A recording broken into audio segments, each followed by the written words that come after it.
We're Christians, but we live life by the red letters. We believe that Black Lives Matter. We are pro-choice, and we are unapologetically 100% allies, supporters to the LGBTQIA plus community, and that will never change. Yeah.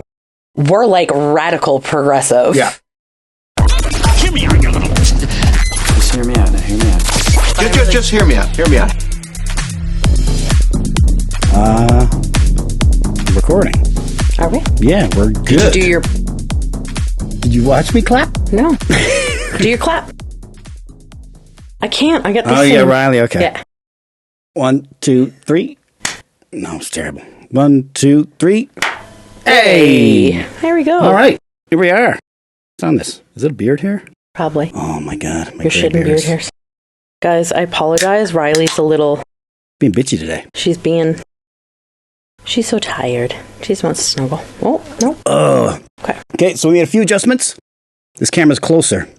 This camera's closer to you, so that won't be as pixelated when we jump. Okay. So, the quality's gone down. Yep. I put this camera down a little bit so we can see more of us, and I adjusted the screen because if you watched last episode, it was all washed out. Every text we put up there you couldn't see, and we're literally talking about it over a white screen, so I got that fixed. I think so. But I guess we got some comments, so we can... I guess we'll find out. We can have a look and see. My baby. Okay, so how do you want to start? Start with comments, I guess. You want to start right to the comments? Yeah, I guess that's like a good way to start each week is with Should we welcome the peoples? Thanks to everyone who tunes in and all of our OGs who are here every week. We have OGs. We're on episode 5, guys. We're basically like a senior podcast. Oh, man, we're like flying right now. Yeah, well, we're doing so good. Are. Most drop off after like 2 or 3, so we are doing pretty good. Well, we're doing a lot better than you imagined I would, because you figured I was going to give up after 1. I figured that first one was... I am surprised we got you back, but... Last week was a tough week. Yeah. It was hard to get over that hurdle, but like... That was... I think you made the right call putting it up, though. Yeah, I'm back, though. I'm good. You're back, baby! Sure. Okay, so do you want to... Do we have to do like our disclaimer at the beginning of every podcast? No, I took you sang it, recording it, so I put that in. Oh, did you? I don't know if you noticed the last episode. Had you watched? I didn't watch it, actually. You guys will find out very quickly that like I don't watch a lot of the episodes. Yeah, no, I just clipped you saying it, and then so that's going to be it going forward. You don't have to say it every time. Oh, okay. Just the first time is all we need. But I feel like it needs to be changed a little bit.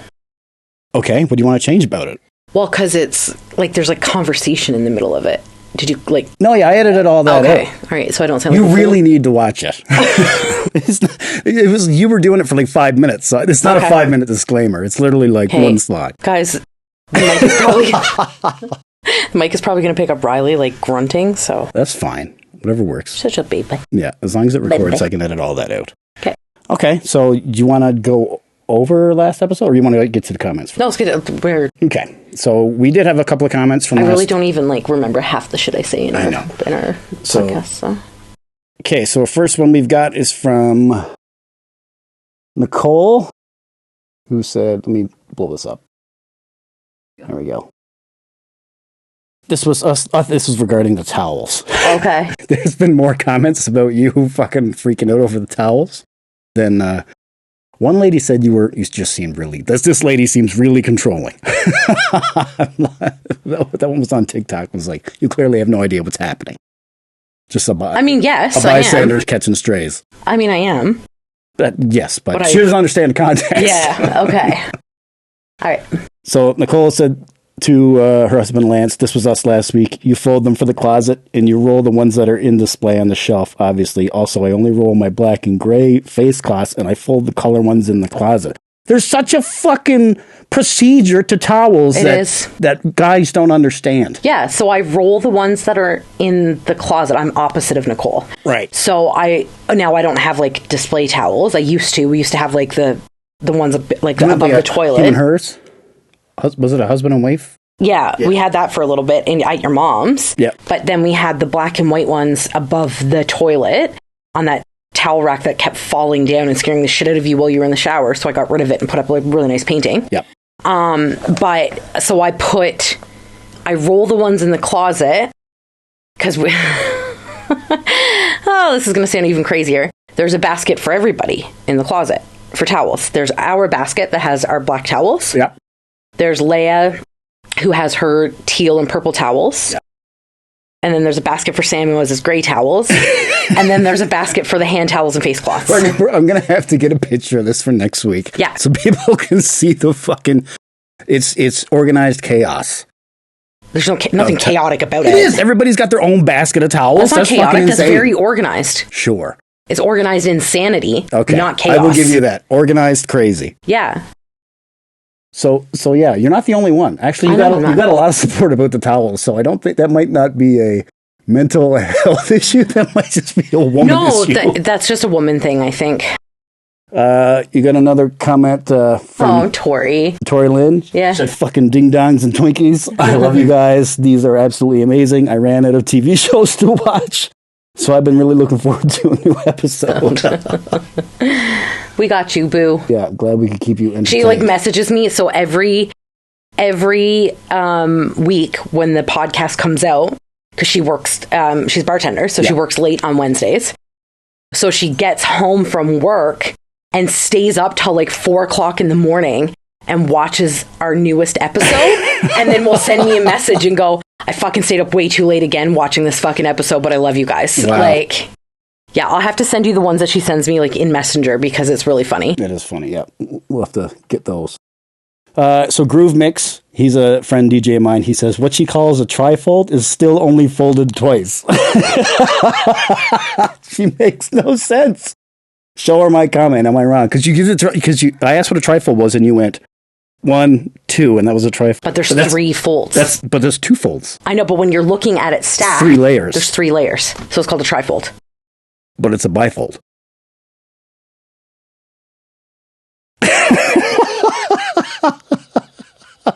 And I didn't notice it until he pointed it out. But you're folding it twice. But you get 3 layers. Yeah, so I don't know. Okay, so tri-layer. A tri-layer bifold towel. Groove Mix. Fuck you for calling me on my shit. Oh my God. So this one is actually way back to our first episode when I had the grievance about the black forks. Yeah. Evan says, to be fair, we didn't order the black forks knowing that all other forks would be executed. You should know better.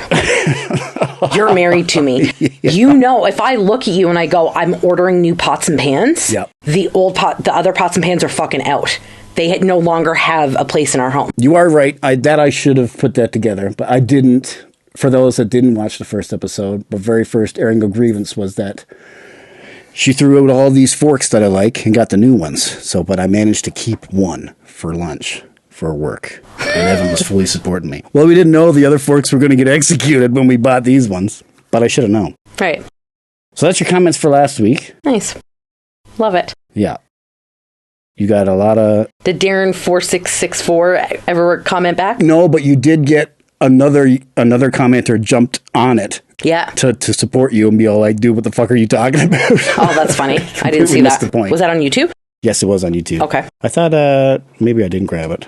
No. Okay, that's okay. Yeah, I'll show them next fine. time. Yeah, so it's been a week, hey? Yeah. So last episode was heavy, but we got a lot of support regarding it. That people were happy that you showed that side of it too, because that is equally as important as the fun, lighthearted, funny shit. Yeah, well, here's the thing. With ADHD, there is a lot more ups than there is downs. There's a lot more highs. Yeah. Because you're constantly right? But eventually what happens, and I don't know if this goes for everybody, but for me, it's definitely something that I notice is that I'm full bore for 2 or 3 weeks, and then I hit a wall. Right? Are you going to let me put you in your bed now, or are you going to cry about it? Riley's being bitchy today. She's sooky. Sooky baby. There you go, babe. Okay. So, yeah, I will go steady. She's good. You getting comfy? There's too many blankets. Oh, there we go. I get it, girl. I get it. Yeah. So I'll go steady for 3 weeks where I'm balls to the wall, flat out. and I'm like, and off my own little bubble, and then I hit a wall. Yeah. And when I hit that wall, it is intense because I don't know, coming from it, and on top of like the mental health side of like, with the ADHD and OCD and depression, anxiety comes, I'm also in recovery. So for 13 years, I processed grief and trauma high and drunk. Yeah. For 13 years. So you're talking from the time I was 18 until I was 31.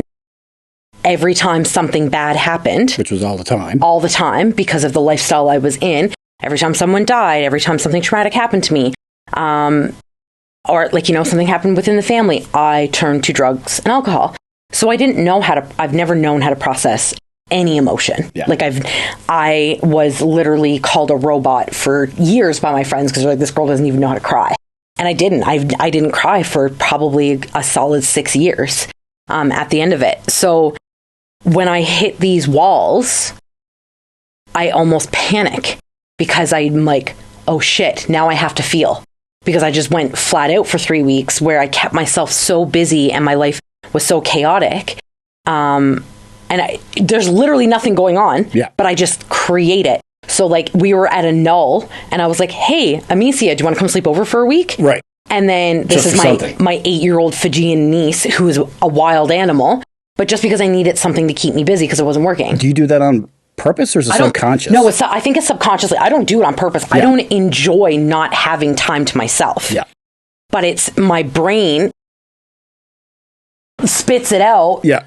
To a child, and then because Amicia loves it here, she loves you. She's like your little, like she's uncle's girl, and she's super close with Leia. She's super close with Sam, and she doesn't really have that. She doesn't have aunties and uncles here, so she's built a really strong connection with our family. So the moment Auntie goes, "Hey, do you want to come for a sleepover tonight?" and then she goes, "How many days?" and I go, "However many you want to," and I'm like, 2 years it is. So then I go, okay, so now I'm in go mode with Amicia. So I'm like, and then of course, well, not of course, a lot of you guys don't know, but then her sister ended up in the hospital while she was staying here for that sleepover. So then I'm like, John is dropping off Jackson to somebody else's house, and I'm like, well, why would you do that? Why wouldn't you just bring him to me? So then now I'm taking in a 1-year-old. And then halfway through this 2-week or 3-week process, I'm like, what have I done? Yeah. Now, at the same time, this is our reality when it comes to Tamara and John and their family. This is what we do for them. Yeah. They don't have anybody else. So this is what we do. It's fine. But what happens is then once they go home, there's that wall and the quiet sets in, and now I'm alone. Right. And now I have to face all of the emotions that I just felt. Because at the end of it, then what did we run into? We ran into Kaya's birthday. Yep. Right? So, and that was a really hard day. But so Tamara and I decided that we were going to, the day of Kaya's birthday, that's when we were going to go do all the shopping, so that we had to be chaotic about it. Right. So that our brains are busy enough that we're not having to deal with the grief that this little girl isn't actually celebrating her birthday. Yeah, yeah. So for those of you who do not know, Kaya is Tamara's youngest daughter. She's now 7. Was involved in a very tragic, I don't like calling it an accident, but it was an accident, a very tragic mishap of choice making, where she was hit by a drunk driver at the end of December last year. Yep. And was put into a coma. She has a pediatric traumatic brain injury. So there's 85% of injury, the doctors say, to her brainstem that she will never come out of. Yeah. This is what the doctors say. We're believing she will. We believe otherwise. Right. Anyway. So that's what last week was. Last week was my wall. That was when I was like, I didn't even want to come downstairs. Like was like, I'm not doing this today. I don't have it in me. And then I'm like, no, but I need to I have to talk everything out. Yeah. I don't cry anything out. I don't hug anything out. I have to talk it out. I'm a very communicative. Communicative? I just had a fucking stroke in that moment. About everything. I need to talk about everything. That's our number one rule. Yep. Is we talk, right? So last week was that wall. And then what comes after you deal with that is now I'm back at the beginning of my ADHD climb. Yeah. So with that comes overstimulation. So this is where we're at now. So there's different stages of it. There's so many different stages. Like do you know the stages listed out, or are you just figuring out now? I think I'm becoming more aware of them. Yeah. I didn't realize I had an overstimulation phase until Lacey pointed it out. She called me out on my shit. Okay. So it is really funny because anybody who has ADHD knows that overstimulation is one of like the biggest things in our brains. And it could be the simple thing of like the dog's nails on the floor. Yeah. Where it's like, I can't, and then I scoop her up and I got to clip her nails right in that moment, because if not, like, it's just getting to me. Certain clothes that I can't put on my body because they touch my skin and I'm like, I can't. But 2 days later, I can put that exact same outfit on and it doesn't even bother me. Yeah. And it's fine. But it's the not, what was that? What did I call it today? Because Lacey died laughing at me when I said it. Because there's like the subtle art of not giving a fuck, but It was like the not so subtle art of overstimulation. Because there's nothing. And I never realized how obvious my overstimulation moments are. To other people? To other people. Okay. Because you've learned just to let me go. Yeah. Right? You let me do my thing. But when I'm at home and I'm overstimulated, I'm not like, I'm going to fucking take all of my extensions out. Yeah. I'm going to bleach my hair. That's not shit I do when I'm at home because I can't. Yeah. I'm an assistant in a salon. So I am working with Lacey. It was my first day back with Lacey last week. So we'd done the podcast on Sunday. I had Monday off. Tuesday is where we're at. Right. So I'm back to work on Tuesday. Yeah. And there was just, everything was just not right. And I was like warm and I was just overstimulated left, right, and center. And I was like, there's like too much, I need to take my extensions out. And Lacey was like, I don't think that's a good idea. And I was like, I'm done. Like, I've had extensions in my hair for 2 years. I'm like, I'm done. I just want them. They're like, anybody who watched last week, they were down to here. Yeah. I will get to the part of how I ended up here.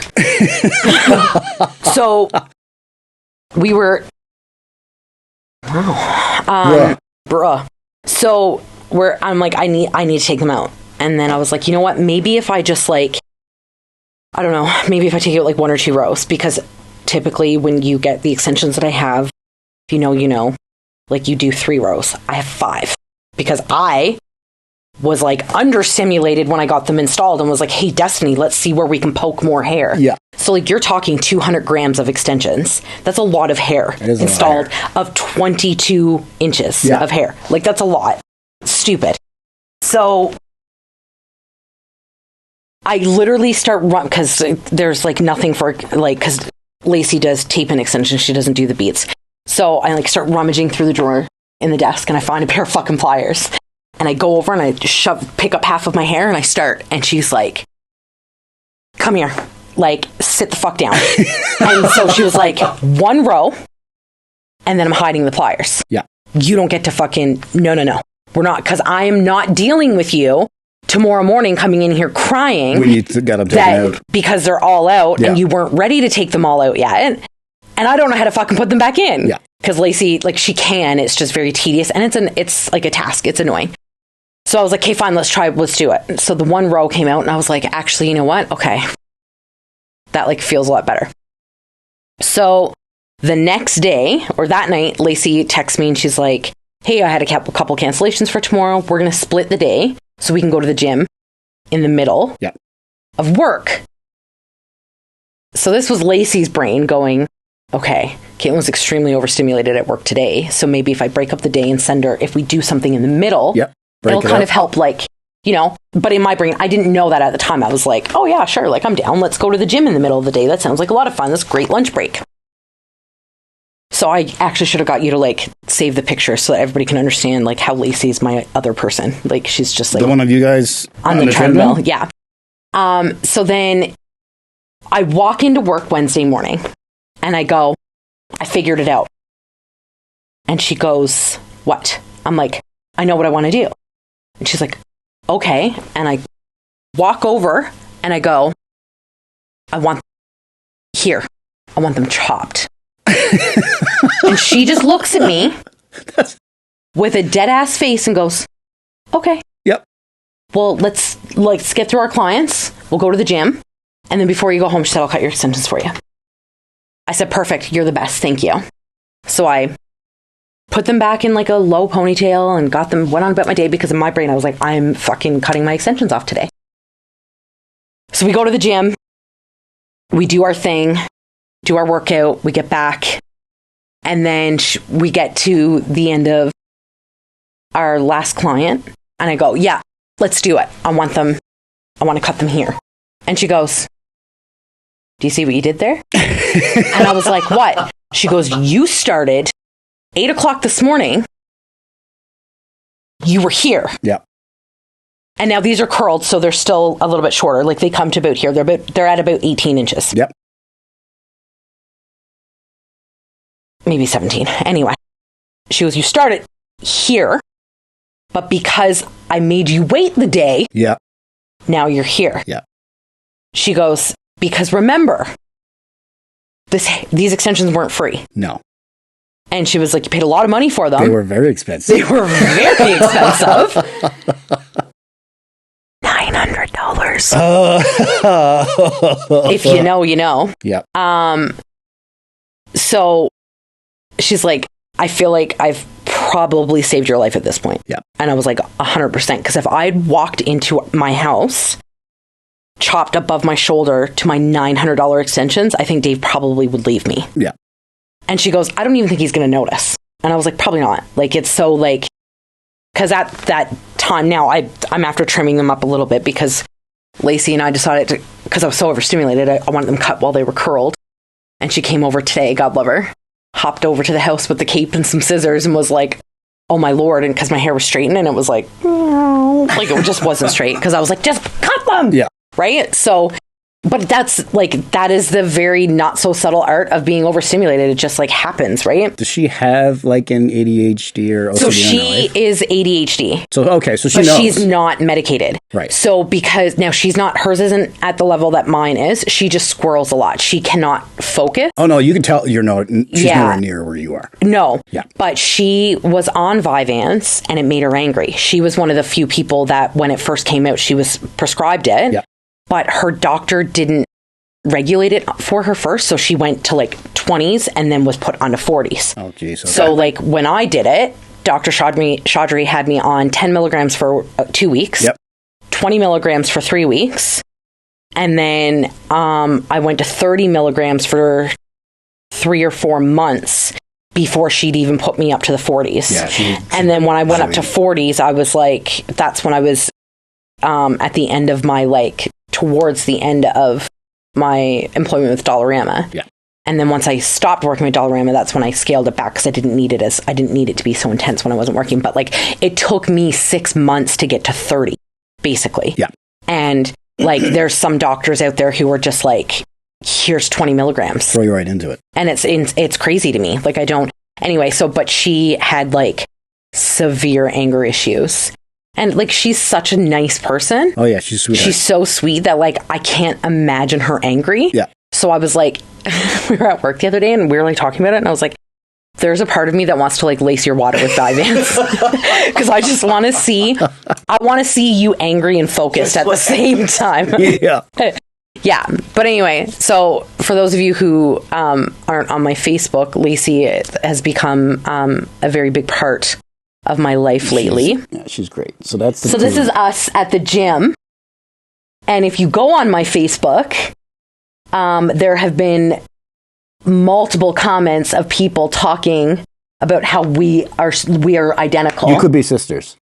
So here's the funny part. So Lacey, we tell this story all the time at the salon, because we went out for dinner with Jacob and his new girlfriend. Right. Because he wanted us to meet her, and it was this really big, important, you can take it down now. It was really, So we're sitting down for dinner, And this was only, I want to say like a month or so after I started working with Lacey. And we'd gotten it a couple of times at the salon where we kind of like looked alike. Yep. And we were sitting there for dinner and the waitress was like, "Is your name Lacey?" And I was like, "Oh yeah, I forgot about that." Do you remember that? Yeah. She's like, and I was like, "No, but I work with a Lacey." And she goes, "Like Flare hair?" And I was like, "Yeah." And she was like, "I could have sworn you were Lacey." And I was like, "No, I just work with her." And she's like, "Are you okay?" Like almost like she thought I was like lying to her. Like, no, like I'm. So anyway, but since then, there have been moments where Lacey's clients of like 9-10 years have walked into the salon while I'm rinsing somebody in the sink, telling me what they want to do with their hair. Yeah. And then they stop and go, "Oh, wait, you're not Lacey?" Yeah. And like we die laughing. So then the other day when we come back from the gym, we pull in the driveway, run downstairs to her apartment and get changed. And then I'm in the driveway getting ready, and like one of her clients pulls up. And she's like, "Girl, it's been so long, like blah, blah, blah." And she was like, "Yeah." She was like, she was like, "That didn't take you long. You got changed pretty quick." And I was like, "Lacey's downstairs." And she was like, but now this girl hadn't seen Lacey in a few years, right? There's a little more sense to it. So, and then she kind of looked at me and she went, "Holy shit." She was like, "You've got to be Lacey's sister." Yeah. And I was like, "No." "Are you cousins?" "Nope." "Are you sure? Like, have you checked?" Yeah. And I was like, "No, I'm positive because I don't have any blood family from Newfoundland. So I know for a fact that we are not related by blood. It's not possible for us at any point." But it's just, anyway, we get it all the time. So then our buddy Shelby had commented and was like, "Holy shit, Caitlin, did you clone yourself?" And then my aunt in Newfoundland was like, all capitals, "I was going to say the same thing." And Lacey like thought it was so funny because like, just because we get it all the time, right? So funny. There was one day, like, I went in and I was like wearing red lipstick, and that's Lacey's staple. Like, she always has red lipstick on. And I went in and like I was wearing red lipstick and I had my hair curled the same way as hers, and it was like just fresh color day, so it was like nice and black. And like every person that came in, they're like, "Hey, Lace," and I was like, "She's on the other side." And they were like, "Oh shit!" So it was pretty funny. It's great when that kind of stuff happens. Yeah. So when we're all at the gym and you guys are both wearing black, I have to be very careful about who I'm putting my hands on. Yeah. Yeah. But I mean, whatever. If you grab her ass, she'll just kind of be like, "Thanks." Yeah. She'll take it as a compliment. Yeah, she would never be offended. Getting peachy. Yeah. Yeah. So I'm actually super stoked that you guys found each other, because I was telling you this today. Yeah. Like to have, like, I only see you the last few hours of the day. Yeah. And so for you to have somebody that's supporting your mental health during the time I'm not there, is very important to me. Yeah. So that makes me very happy. Like when you told me the story that she was like, "Okay, let's just wait before she cut your hair." Yeah. That's the kind of stuff that makes me happy. Yeah. Because she's not just going to let you she'll let you do whatever you want, but you really got to like. But she makes me wait before, like, she makes me think about it before, like, and like, I'll tell her I have an idea and she's like, "Yep." And then she knows that like 24 hours later, it's not going to be there anymore. Right. And now here's the thing. I have a very small circle of girlfriends, and each one of them are supportive in their own way. Yeah. Tamara's the devil on my shoulder. Right. Like, me and Tamara are the funniest when we're together. Yeah. Like, because we are like, "You should do it." Like, whatever it is you're thinking, just do it. This is how you got cake in your extensions. Yeah. Literally, I was devastated. But like, this is how we end up going to like PetSmart and spending way too much money on our dogs because like, you know what I mean? So Tamara is actually like Lacey is a very late in life friend. Tamara and I, pre Kaya's accident, barely spoke. Like, we would once, as soon as I met Tamara, they were husbands 10 years ago, when her and John had first started dating the first time. And that story is quite funny because, so John has been one of the longest friends I've had. John and I have been friends since we were 17 years old. Kool-Aid. Yeah. And we used to bender together, like, all the time when I first moved here. And I was very well known for disappearing. So, like... You were the queen of the Irish goodbye. Yeah. Like, the party that I was at would be dying down and everyone would start be getting like the day 2 sketchies. Yeah. And I would call a cab and find the next party and come back 2 days later. Yeah. When like everybody's fucking gone and sober and I'm fucking rolling up with a 40-ounce of spice to my hand. Yeah. So on this one weekend, and John and I are so close, like we're like, it's insane. So at the end of our benders, like we would just go to bed together. Yeah. Nothing has ever happened between us. Like it was just, John would pay for me to get my nails done so that at the end of our bender, I would tickle his back so he could go to sleep. And we would, I'm not even kidding you. And we would put Fight Club on. And that's what we would fall asleep to. Every time? Every time. Fight Club. We'd order pizza, watch Fight Club, and pass out. Anyway, so this one weekend, I left John's and come fucking running up the driveway and open up the door. And John was upstairs getting a glass of water. And I went to go run down the stairs. And he was like, there's a girl in my bed. And I was like, what? Don't go in my bed. There's a girl in my bed. She has her clothes on. And I was like, I'm really upset that you told me because I think it would have, oh my God. I think it would have been a lot funnier if you'd never said anything and I just randomly jumped on Tamara. Yeah. Anyway, loved her. And then she disappeared because John's lifestyle didn't match up with what hers was. Right. And then 7 years later, John calls me and says he's moving in with Tamara and her 3 kids. And I was like, who the fuck is Tamara? Yeah. He's like, you remember Tamara? And I was like, where the fuck? 3 kids? Where the fuck did these 3 kids come from? Like, she just left and was like pregnant. Yeah. Instantly. And then, so I got to meet her kids a couple of times. And then, she would always bring Kaya's favorite store is Dollarama, and that's where I worked. So Kaya got to a point where she was telling her teachers that she had 2 moms. Yeah. And her second mom worked at Dollarama. Yeah. So, and she would come running through Dollarama and she'd go, Auntie Kylan! So, like, and then Tamara got pregnant with Jackson. And then, so, and John's thing throughout their entire relationship was if they ever have a baby, I'd be the godmother. Yeah. Like, I was always the godmother. And so she got pregnant with Jackson, had Jackson. So once she had Jackson, like there was small bits of communication. And then this sorry, this accident happened with Kaya, and the one, it's not funny, but the one thing that Tamara and I always laugh about is that on the night that this accident happened, before calling an ambulance, she called me. Yeah. And Tamara and I were never like that. Like, it would have made sense if John had picked up the phone. John's like that. Yeah. And she knows John's like that. Yeah. So I think that's where that... So she thinks, and like, guys, I'm telling you, when Tamara actually went back through the call log and timed to look at the timestamps, she called me. Yep. Then she called the ambulance. I didn't answer because we were... I don't know what we were doing. We were taking the Christmas decorations down and getting ready for the new couch to come the next day. Yeah.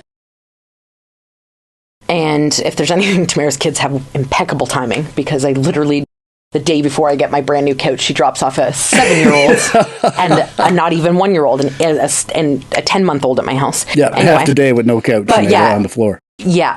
But so like, but Tamara says that she thinks it was because she knew how close Kaya and I were, that was her instinct to just call me. Yeah. And so anyway, then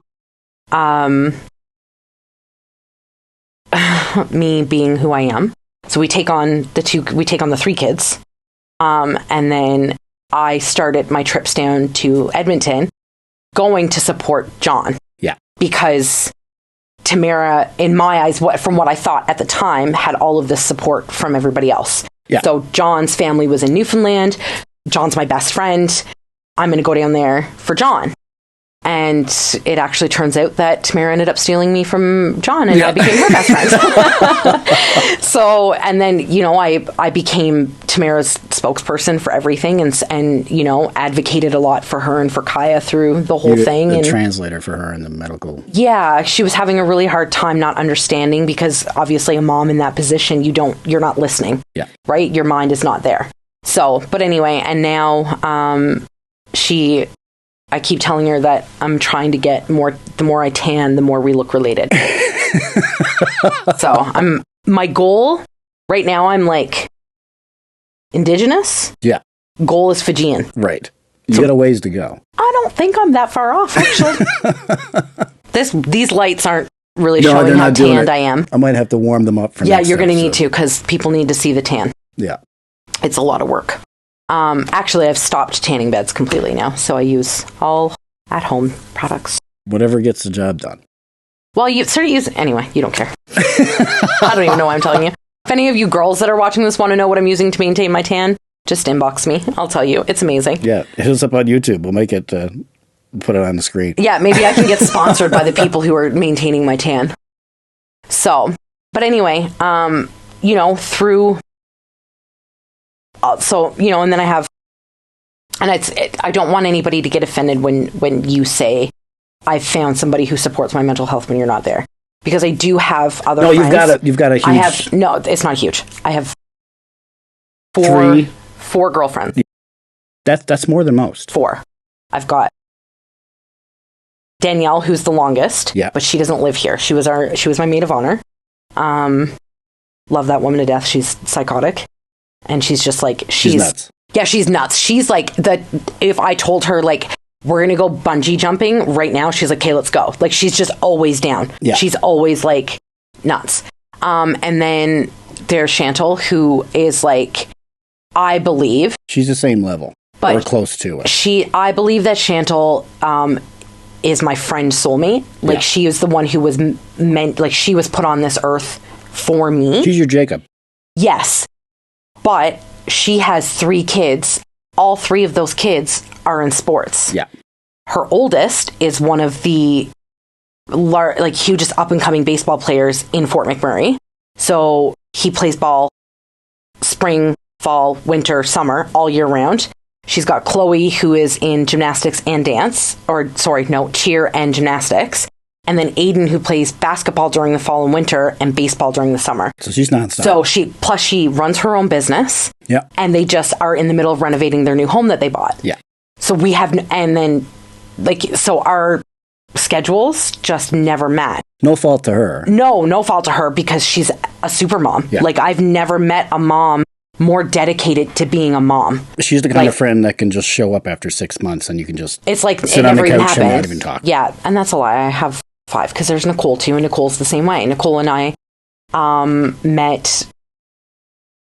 Emily was 13, so 6 years ago. And same thing, Nicole and I see each other once a year, maybe twice. And it's like nothing has changed between the 2 of us. Yeah. We keep in contact via Facebook, and when things get really, really tough, that's when we're there. And same thing with Chantal. Like, if my life is falling apart, I call her, and it's like, spend an hour on the phone with each other. Which is funny, because her kid is here almost every weekend. Yeah. With Sam. Like, Aiden comes over and spends 3 or 4 days here at a time, and I still don't see her. Yeah. So, you know what I mean? But that's just adult, like, life. Lacey and I, the only reason why Lacey and I see each other is because we've decided that we're going to hold each other accountable for the gym. Yeah. Right? But you work together. We work together on our 4 and 10 shift. No, people, it is not 10 on, 4 off. It is 4 on, 10 off. If you want to call it work. Yeah. Well, it's, because it's funny, because people, like, she talks about it when she's out and stuff like that, and people are like, make fun of her, and she's like, we literally for 4 days out of that week work for 10 to 12 hours, like, work like dogs. You go hard. To enjoy those other 10 days. Yeah. Things are going to change in September. Like, we aren't really sure how much it's going to change, but, like, I start school September 30th, and I'm going to be working. So it's going to be a lot. Yeah. Like, you know what I mean? And Lacey and I haven't really figured out what the schedule is going to be, but I'm sure it's going to be a bit more frequent, just because she's back here full time. So we'll see. But anyway, it's just funny how, like, you have friends that you meet, and you think they're lifers. That this is somebody who was put into my life, and we have a special bond, and this is, and they were around for 10, 12 years, And then there's somebody else comes along and makes you realize that, wait, they're not meant to be there. This person who I've only known, it'll be 3 years in September that Chantal and I have known each other for. Yeah. You guys just clicked. Chantal and I were friends for 6 months when I asked her to stand in our wedding. Yeah. Which was my own fucking fault. Yeah. There wasn't supposed to be that many people standing, but me and my fucking Mel. That was because I wasn't medicated. It's not my fault. That's what we're leaving it up to. Yeah. Okay. And because I love Blake. Right. We had to find a spot for Blake. Yeah. Yeah. So, for those of you who want to know this story, it's actually quite funny of how I ended up having to find another bridesmaid. So Blake came over because Dave had those Make Electro Great Again shirts made. Yeah. And Blake wanted a couple. So he popped by. And we're just casually talking about the wedding. And I just looked at him. I was like, right, because you're standing in the wedding too, aren't you? And Blake was like, nobody's asked me. Yeah. And you were like, surprise. Will you stand in our wedding? And he was like, I'd be honored. And then he leaves and Dave was like, what the fuck did you just do? And I was like, I need to find another bridesmaid. Yeah. And I'm standing there going, I don't have that many girlfriends. So I had Danielle coming from Saskatchewan to be my maid of honor. Nicole, but unfortunately there was issues with Nicole that she ended up couldn't, but Leia. Yeah. And then I had Rachel, who I'd known for years. And then, so Takara, who I'd worked with, and her and I were really good friends, or still really good friends. And I was like, and Amanda, you need to blank out her last name. Yeah, thank you. Don't worry, I'll get that out of there. I'm so glad this isn't actually live, because that would have been bad. Amanda. And then, so then I had the 6th spot, and I was like, what am I going to do? And you were like, just ask Chantal. And I was like, that actually makes sense. Yeah. So I had an appointment with her the next day. And I remember I was like, we were getting ready to she was getting ready to start my appointment. I was like, well, shit, wait, listen, will you be a bridesmaid? And she just fucking started bawling. And she was like, I can't believe this. And but it just made sense. We just clicked. You're going to have to explain how that relationship even started. Because you weren't friends. No. She did your fucking, what did she do? Electrolysis. Your electrolysis. Okay, so I was doing laser hair removal. Yeah. And it wasn't working. So, and I had seen, and for everybody, I'll kind of get to why I call her Chantal, because calling her Chantal feels weird. Her name is Chantal. So, so she had posted on Girl Gang and was like, hey, I'm doing electrolysis. These are the prices. So I was like, hey, I'd like to do a consult with you. So I went in for the consultation and, we kind of just chatted and whatever. And then I went back, I think it was 2 days later, I went back for the appointment. And we're just kind of vibing and talking and whatever. And then she was like, you should send me your number so we can hang out sometime when I'm not holding your mouth shut. And I was like, yeah, for sure. And then I'm thinking to myself, I work fucking 1 million hours a week. I'm not, but whatever. Sure. It's fine. So I leave and I text her. Bitch ghosted me. For 2 whole fucking weeks, this bitch ghosted me until my next appointment. So I go in there and I'm like, she's talking about whatever. And I was like, I texted you and she was like, you what? And I was like, yeah, I texted you. And she was like, wait. I know she had said something about texting me back. And I was like, no, you didn't. Yeah. And she pulled up the message and she had started writing me back, but got sidetracked at a baseball game. And then never texted me back. So this was September of 2022. No, 2021. So then we had, in October, decided we were moving to this house. So I was at an appointment with her and messaged her, and I was like, I'm literally moving over on Woodpecker. And she was like, oh my God, we're going to be neighbors. We're going to see each other all the time. This is crazy. We can go for walks together. We can do all the things. And then we were getting ready to move in here. So I needed to go to Walmart. And I invited her to come to Walmart with me. And then that was it. Yeah. We just became best friends instantly.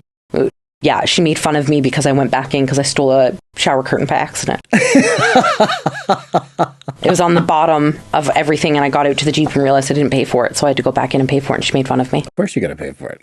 She made fun of me. She's like, nobody would have done that. And I'm like, well, God is watching me. Yeah. And then I really wanted you to meet her. So So once we got into the house and we got settled, I think it was like a couple weeks after we moved in. Was it New Year's? No, when you met Rob. Oh, yeah. Right. And I invited her and Rob over for dinner. So we could all, because I hadn't met Rob yet. Yeah. And, and Rob like was IT too. So it was kind of like a really cool, like, you know what I mean? So anyway, and I had introduced Chantal to the carrot cake at EVP. So it was kind of like their anniversary, Rob's sober date, and then like our 1 year anniversary of being friends or something like that. I can't remember what it was. Anyway. And so she was coming for dinner and she called EVP and she ordered a whole carrot cake. Yeah. And she was like, I'd like to place an order for takeout, please. I would like to order an entire carrot cake. And they're like, sure, who is that for? And she said, Chantal. CH is how you spell her name. CHAUNTELLE. And she goes and picks up the carrot cake. And on the fucking box, they've written SHANTL. Chantal. And that is how she became Chantal. Starbucks ain't got nothing. Yeah, on EVP. They just literally made up a whole ass fucking name for it. It was great. Yeah. So that's how... Sounds like a sneeze. Chantal. Yeah. One of these, one episode, I will get into how Danielle and I met, but that's a deeper... Yeah. That gets into a heavier conversation, So you have a very wide berth of lifers.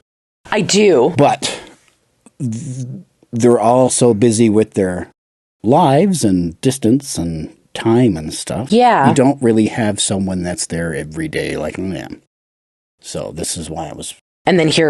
So insert Lacey. Yeah. Who now is my constant. Yeah. So, and she's been very... like she just sees it. She knows because she also has ADHD, right? So she kind of sees when I'm starting to like spin, but she knows how intense, and like she makes jokes all the time. So Tamara was actually getting her hair done on Tuesday. And I walked in and I was like, Tamara, when you're done, can you run by the house? Because, and I know we talked about how like I'm not on my Vyvanse anymore, but Vumis ran out. Yeah. And they're back ordered. So I'm waiting for to be able to get my 3 canisters. So right now I'm on a very low dose of Vyvanse. It's only like I can't. You gotta do something. I gotta do something. You gotta be on something. Yeah. So anyway, I'm like, I forgot to take my meds this morning. Can you run back? And Lacey was like, fucking Tamara, please. And then it was like the same thing happened with Tamara when we were out like doing the birthday shopping for Kaya. Yeah. We were like down at Walmart and I'm like, we had picked up a bunch of clothes for the kids and I'm like helping the lady scan the tags and I'm like folding the clothes. And Tamara was like, we get in the Jeep and Tamara was like, you need to go home and take your meds. Like, this is not okay. You're all over the place. Like we can't do an entire day like this. Yeah. Like you need to go take your meds. So we like scooted up the hill and came home so I could take my Vyvanse. Like, and it's just, I literally have 1 Vumis left in the fridge. So you're just saving it for a rainy day? For tomorrow. Okay. Because you got to drive. I have to drive tomorrow, and Tamara's going to be with me, and so I can't make her be in the vehicle with me on like. It's not going to last the whole drive. It will. It does. Okay. Yeah, it does. If I take it like in the morning, yep. right before we go, it'll get me till like 6-7 o'clock tomorrow night. Okay. Right. So. Right. Okay. Yeah, because that's the good thing about Vumis is that it actually lasts all day and there's no like hard crash. Right. Like we talked about this, right? Where Vyvanse like 3 o'clock crash. I literally because I was off of it for so long, I've had to like re-regulate myself on it again. So like the other day I like dropped 30 milligrams because I was like, I'm prescribed 40, took 30 and I was like, hold on. Like, Here we go. Yeah. So it's been, like again, balance and trying to figure it all out. And every week is different. So that's the crazy part about it is that like there's nothing is the same. No. There's no consistency at all. Every episode's going to be different. Everything we talk about is going to be different. Yeah. Yeah. I actually had like a whole completely different topic on like in my brain, but this whole overstimulation thing was actually pretty good because I thought that's what you wanted to talk about. well, I did, but then while I was getting ready to come downstairs, I was like, no, wait, there's like this is a really good topic to talk about, but we'll do it next week. Yeah, because you're in it right now. You're in overstimulation phase, so you might as well I'm talk literally about it. in it. Yeah, like I literally had to kick all of you out of the house today Yeah, to mop the I floors. had to go to the gym twice. Yeah, so I can mop the floors because the feeling of the floors was Fucking with you. Yeah, it was fucking with me. Yeah. I couldn't. I've steam cleaned my carpets 4 times this Four week. times? Mm-hmm. I thought it was only twice. No, it was 4 times. And I thought twice was excessive. No, 4 times I've steam cleaned the carpets in our room. Wow. Yeah, because there's just something about the texture of the carpet. It's just this. It better be right? fucking clean.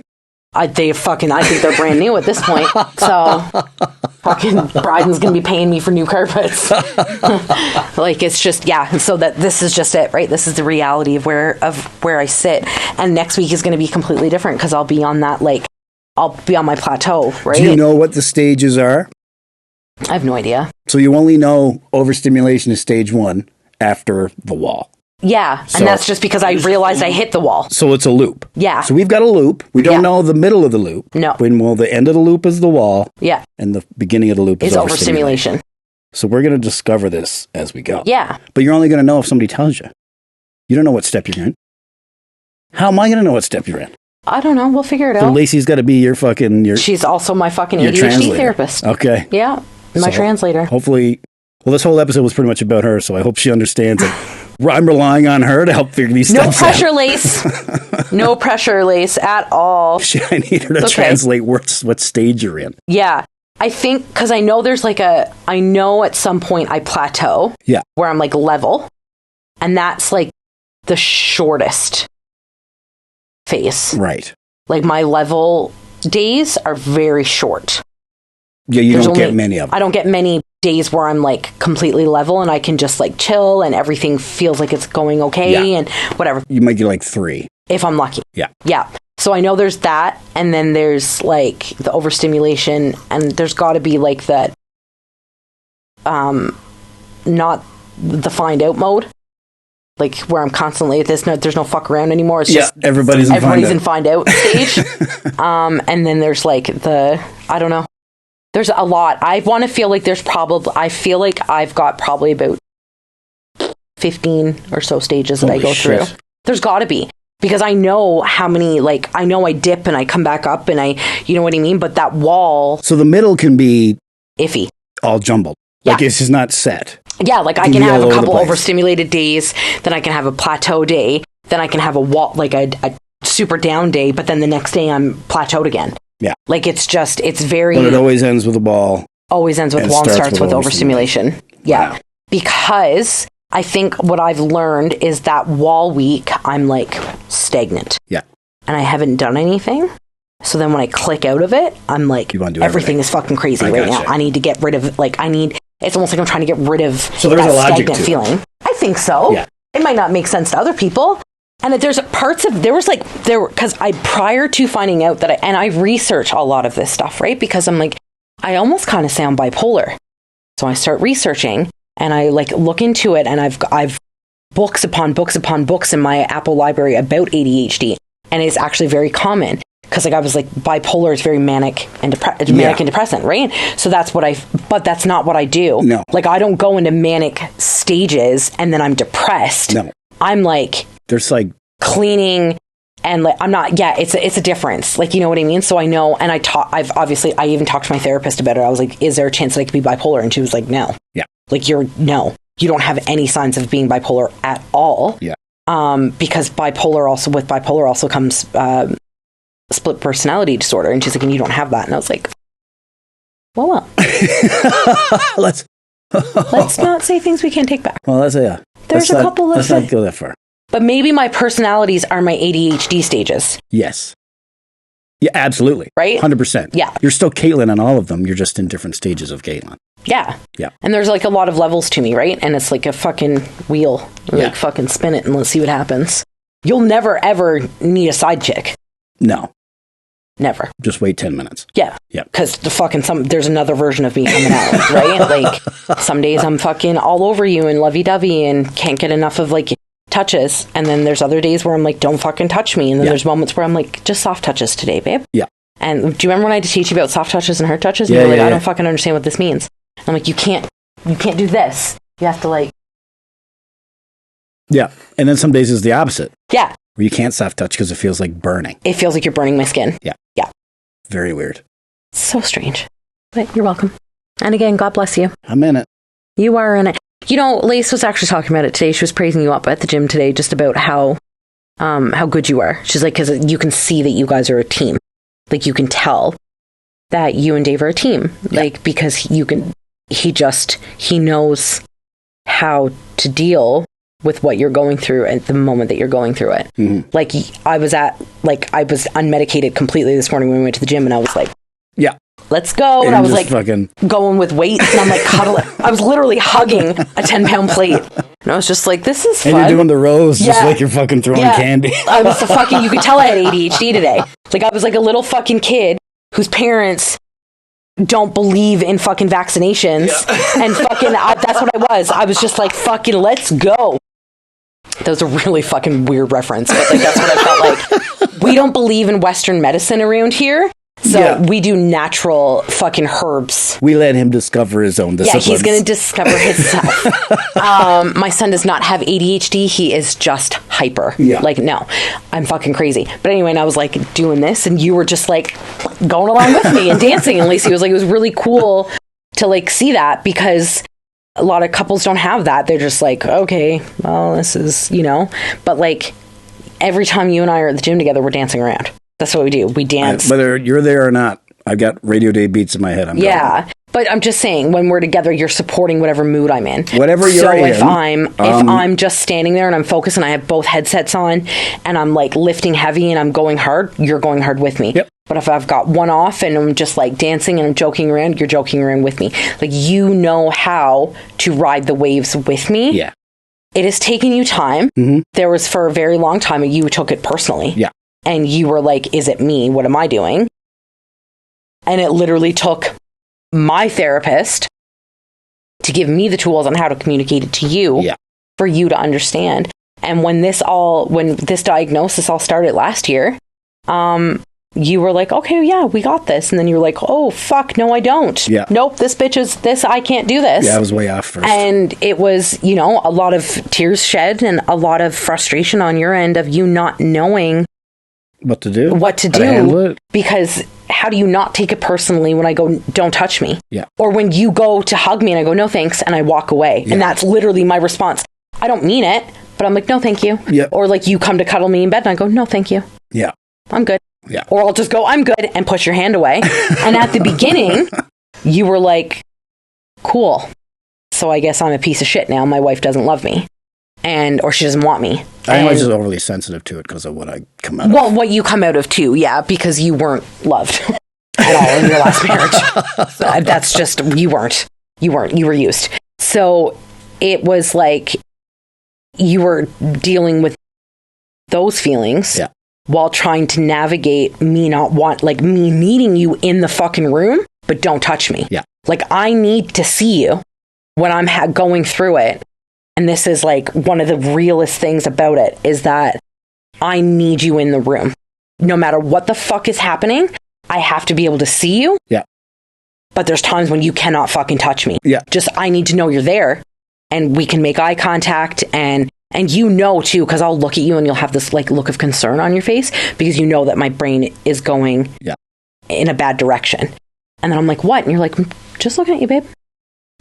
And then you'll like, what do you want me to do? And I'm like, just sit there. Yeah. But like, if I'm getting, into a point where I feel like I'm going to have a panic attack or whatever, that's what you are to me. You're my rock. And I need to know you're in the room if you're not in the room. Like, and it's gotten to the point now, and I don't even know where it came from. Cause like we went through a phase when we first got together, obviously, where like, it was like cuddles and blah, blah, blah. And I was like wrapped in your arms all night. And then it got to a point when we moved here that I was like, yep, get the fuck away from me. Mm-hmm. And I couldn't actually go to sleep with you in the bed. You had to come downstairs. Yeah. Because now at the time, I was also getting up at 3:30 in the morning to go to work. Yeah. So I was going to bed at 6:30, 7 o'clock at night. And you would have to come downstairs until I passed out. And if you came up and I was still awake, you couldn't come to bed, because if not, I didn't sleep. And then something flipped, and now I can't fucking sleep when you're not home. Like, if I know you're not in the house. If I'm at a gig somewhere. If you're at a gig somewhere, doesn't fucking matter, I'm not sleeping. Yeah. I can, it doesn't matter how many fucking shots of Voomies I take at Time Bliss. Like, I'm not sleeping. I remember there was one night, it was your last really late gig that you had.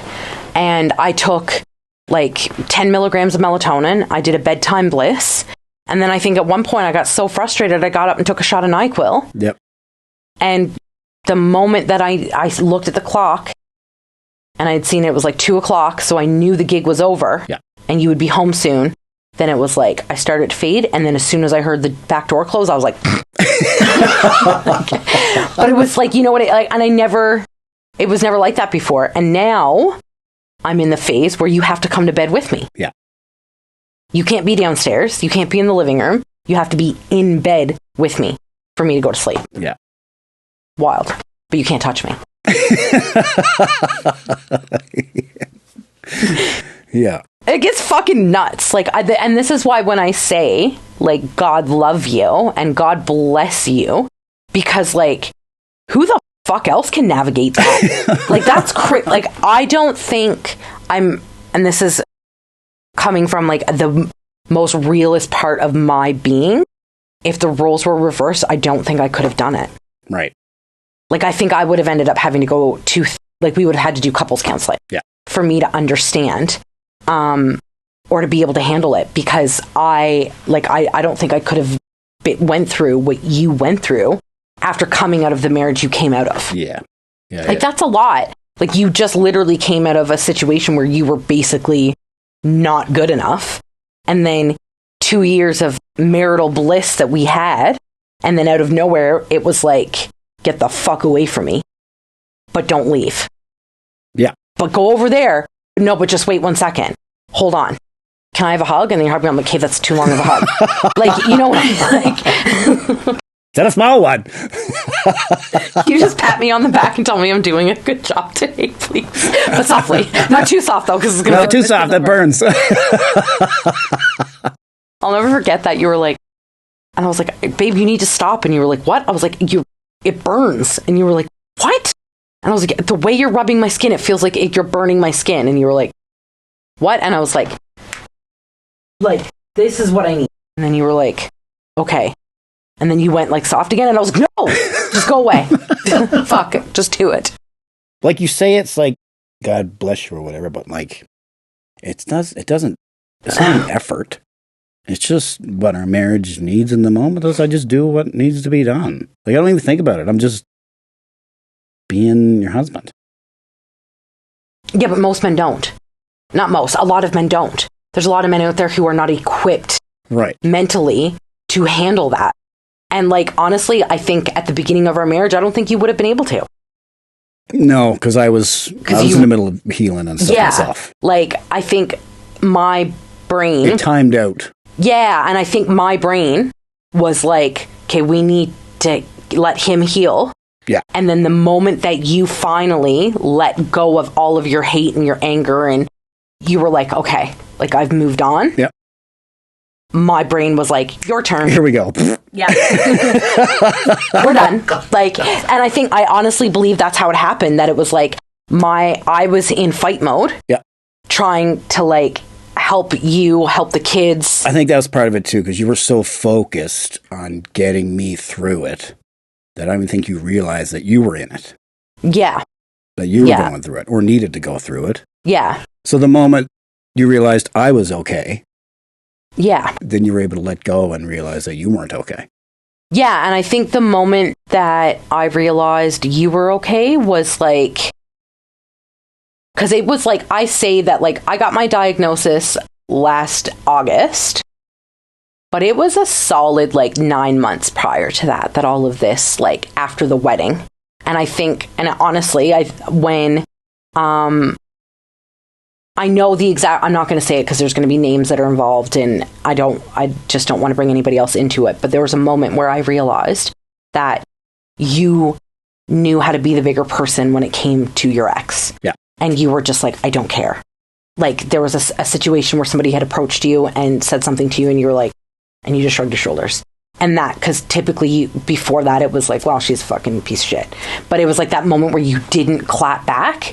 And of course, everybody does. Like after coming out of what you came out of and going through what you went through and what we've gone through with that whole scenario. Yeah. Once you just shrugged your shoulders and I was like, okay, you're okay. And then I think when once your strength and like we went through like a 6 month, it was almost like the beginning, like the marital bliss happened again. Yeah. And then once I realized, like I can almost pinpoint to the exact moment of when I gave out, and it was like May of last year. And that was tied to when you realized that I was... Yeah. And I think because it was Rewind had just opened and there was like rumors going around of scenarios of things that were happening and you were being told stuff and you were just like, okay. Yeah. Like, I just don't care. I got to the point where... Well, like, why would we, right? Like, I mean, at the end of the day, I honestly, like, I don't hold hate in my heart for anybody. No, I really don't.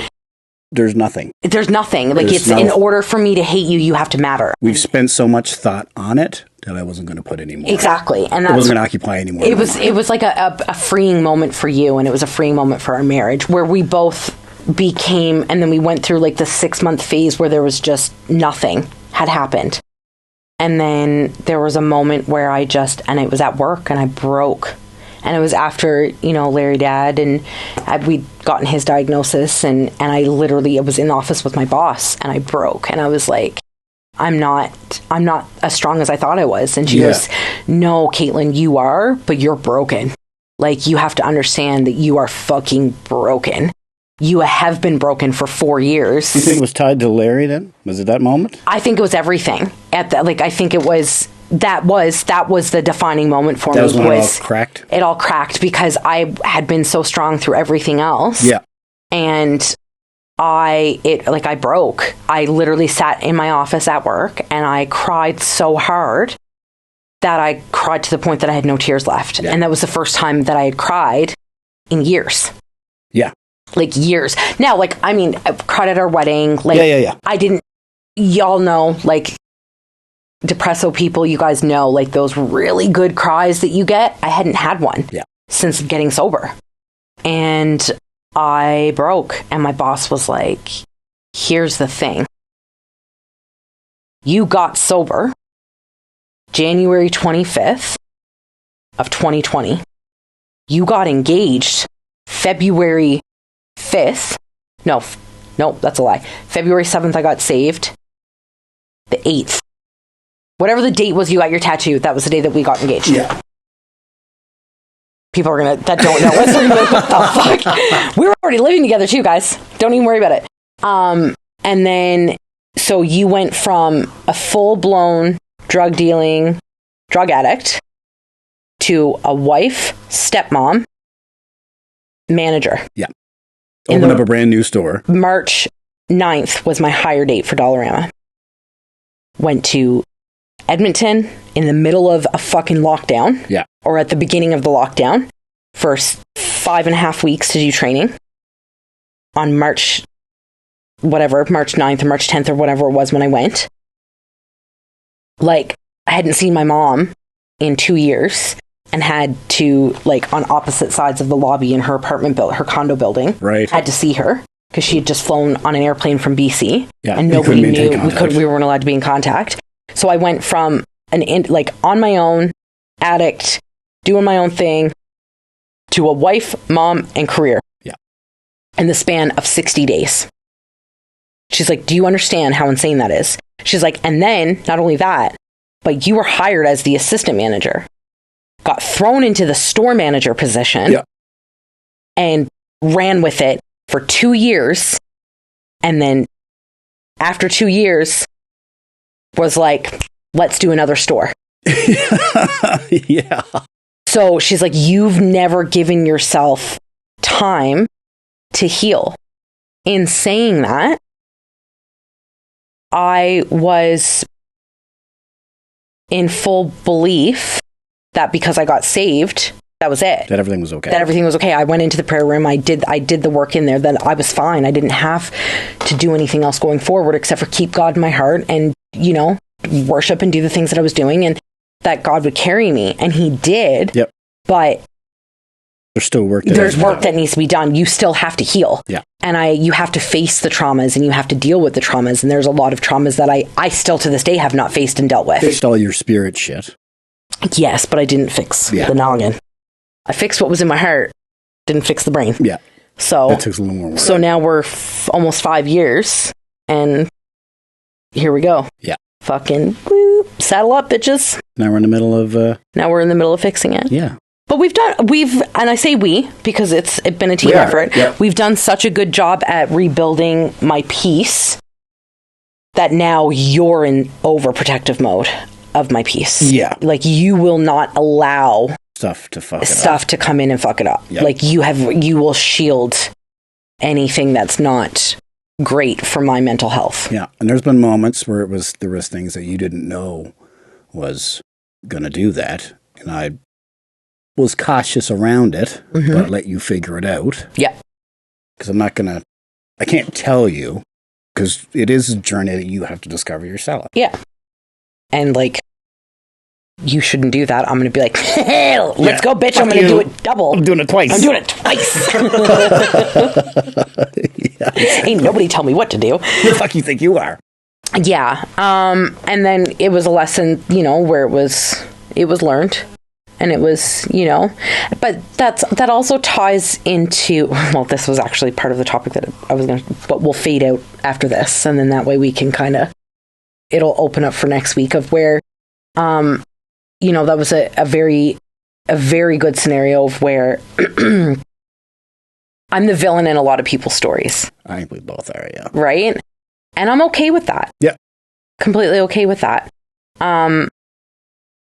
But I will never, here's the thing is that I'm aware that I'm the villain, and I'm aware that I have been the villain, but I'm also aware of what got me to the point of being the villain. Yeah. As much as I am very well known to be a bitch and to be whatever, I open my heart 100% at the beginning. You always have me the whole time. Yeah. At the beginning, I trust, I love without condition. You are in until you're not. Yeah. And then when you're not, you're never again. You never again. You don't, there's no second chance. You don't get to come back and be a part of it again. No, because our peace is too important. I will always, there's a saying that says I'll never see you go hungry, but you'll never sit at my table to eat. Yeah. It'll never happen. I will never see somebody suffer, but you won't sit at my table. Yep.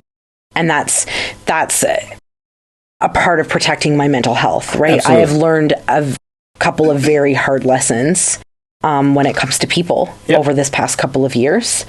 And, there's a reason they get put in your life for a reason. Some of them are for life and some of them are for lessons. And some of them are just to get you to where you need to go. Yeah. Yeah. And I've been that person for other people, right? Like I've come into people's lives and I was there just to get them to a certain point and then I wasn't there anymore. Yeah. Takara is one of those people. Takara came into my life through Dollarama. Her and I've known her for almost 4 years. And she stood in our wedding. Yeah. And then she left Dollarama. And her and I don't talk every day. We talk once a year maybe now.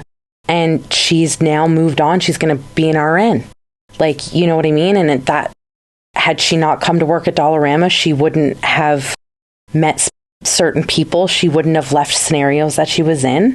She would not have, things would not, like, you know what I mean? And I'm okay being a stepping stone for people. Yeah. I'm completely okay with that. And again, I'm very aware that I am the villain when people tell stories. And I'm okay with that. I'm okay with that. But I'm okay with it because I know what made me the villain. Mm-hmm. And I do not become the villain without being pushed into, and I know, and people who know me know that. Like my closest friends know that you won't, and it takes a lot to push me to a breaking point that I no longer want you in my life. Yeah. And that is how I've come to such a small circle, and I love my circle. It's important. Maintain, we know where your mind is and what we need to do to protect it. Yeah. That's what it takes. And that's where you've moved on from, because it's not fight or flight anymore. Now we're in protection. Yeah. Like we know what needs to be done.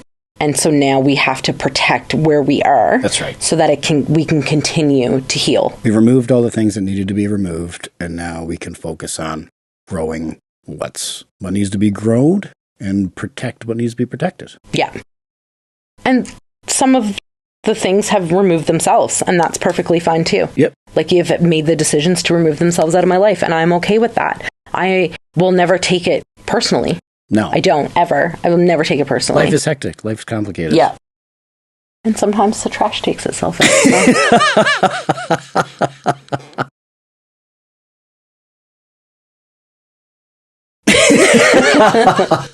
So. Peace and love. Yeah. So that's where we'll leave that for episode 6. Wow. I guess so. It's because does that lead into the topic you wanted to discuss?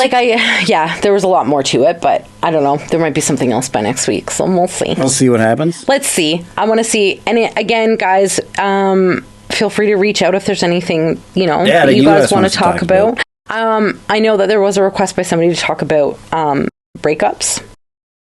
And I'm probably not the best person to guide anybody through a breakup. We could try. I do breakups. I'm like... We're hard, yeah. We're pretty hardcore. I don't play games. Yeah. Write the rules. That's right. I coach them. We coach the teams. We're the tough love when it comes to breakups. I'm never going to tell you what you want to hear. I'll always tell you what you need to hear, right? So, anyway. Exactly. Well, yeah, that's it. We'll get into it. But yeah, if there's anything, any questions that you guys have. Didn't even have to be deep questions. No, like it can be anything. You want to ask just a list of stupid questions like we did for episode 3? We could do that again. Evan did, like anything that you want my opinion on. Absolutely. Let's do it. We are going to break it up here. I think actually next week we're going to do like the unpopular opinions episode. Are we? We need to do well, now that you've made it through your Voomies too, we need to do, we're going to review that too. Well, I can't because I ran out a month ago. Yeah, but you know what? We did the month. Oh, right. Yeah, so we can talk about how the month went. Yeah. Or do you want to wait until you get it back? I want to wait till I get it back. Okay. Yeah. Because we are on the waiting list. So, okay. Episode 6. Unpopular opinions. This is what you're making it now. Yes. Stating it now. So, tune in for the next episode because this is where we're going to lose or gain. Okay. Yeah, there's going to be some people who are going to be not so happy. I think the disclaimer probably took care of most of it. Yeah, there's a lot of... I have a lot of unpopular opinions, and you know that. Yeah. I am the intrusive thoughts. Like, I don't... Yeah, mine aren't intrusive, they're just thoughts. Stay tuned for that. So, if there's anything that you guys, want me to give an opinion on that you think would be... I don't know how to ask... I don't know how to word it. That you think it would be, if you want to get my opinion on, that something that would have, what your thoughts are on certain topics. On certain topics, and we'll do, a lightning round. It'll be, for an hour. Burn through them? We'll burn through them like we did with Evan. So, if, Evan, I feel like you probably have a couple of good ones sitting there. I would probably reach out to, Chad and Blake. They definitely have some that they could come up with. Oh, yeah. Those guys are my, they're our A-team in the background. Always there to support us. Do you have a grievance for this week? No. Something about you or just in general? Well, are we doing a grievance? Did we agree that it was going to be a grievance about each other? I think that was the concept at the beginning, but if you want to make it about, it doesn't. We write the rules. I mean, if you want to make it about, what do you have one? Is it about me? It is. Oh, wait, I think I know what it is. But it wasn't... you go first. It's not actually from me. Somebody... Evan actually said, this should be your grievance for this week. whatever the fuck she's doing there. So is this the squeaky toy thing? Yeah.